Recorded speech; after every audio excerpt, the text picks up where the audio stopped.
Welcome back to App IQ, and today I'm going to show you how to use transparency in Canva. First, you want to make sure that there is already a photo or an image in your design. Now, to adjust the transparency, select the image, and then up to your toolbar, you're going to select transparency. It is now at 100, so it's 100% solid, but to let it transparent, you can slide down.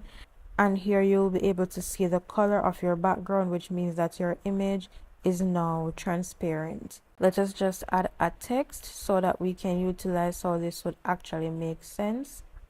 So go to text in the left panel, select title, and just type something. Go to the top toolbar, change the font to whichever you want to use.